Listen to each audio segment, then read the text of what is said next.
Today, I'm going to be teaching you 3 different ways to keep your players on the edge of their seats.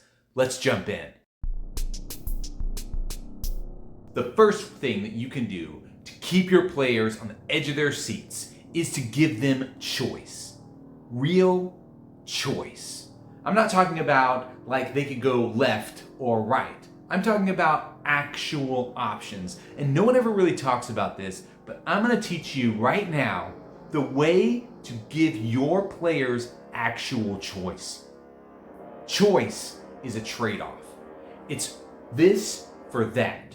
They could go left and save the princess, or they could go right and save the prince. But if they go right, they're not going left to save the princess, and if they go left, they're not going right to save the prince. They can't do both. And you might be thinking, well, they could split the party and send half to the princess and half to the prince. But even then, they made a choice to weaken their party, and they picked a suboptimal path.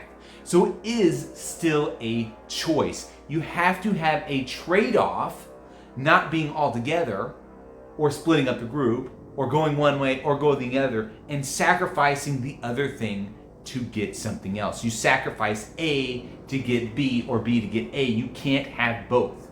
If you can have both A and B together, that's not a choice. That's just optimal gameplay, and everyone will pick that. If you can have +3 sword or a +2 sword, you pick the +3 sword every single time, because +3 is better than +2 every single time. There's no choice in that matter, because it's optimal to pick 3.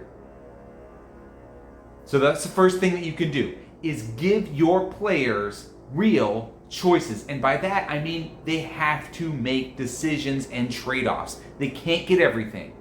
The second thing that you need to do is to make stakes. What's going to happen if they don't save the prince? What's going to happen if they don't save the princess? There's got to be some kind of stakes. If they don't save the prince, then King Kerfuffle is going to be mad at the princess. And if they don't save the princess, then Queen Shablamalam is going to be mad at the prince. I don't know, I'm making up these names here in the moment. Either of the options that the players can choose will have some kind of stakes. There's something that will happen if they don't do one of the options. If they don't guard the city, then goblins will invade. If they don't leave the city and attack the goblins, then the goblins will go stronger. So there is a trade-off. There are stakes. There is something in the game that will keep your players engaged in the moment, because they know that if they don't pay attention, they'll make a choice they don't like and something bad will happen.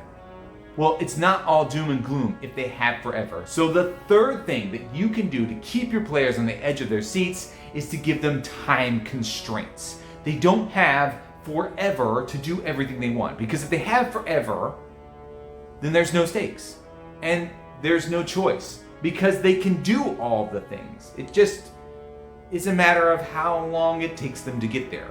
Okay, so the 3 things that you need to keep your players engaged and on the edge of their seats are: first, you must give them a choice, a real, actual choice with trade-offs, consequences. Second, you must have stakes in the game. Something bad will happen if they do not act in one of the 2 ways. And 3, you put time constraints on your players. If they don't get it done in enough time, then they're going to be in a world of hurt.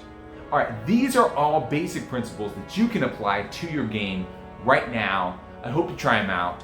Thanks for watching. Thanks for sticking around. Share this with your friends. Like and subscribe. Do all the things. Thanks so much.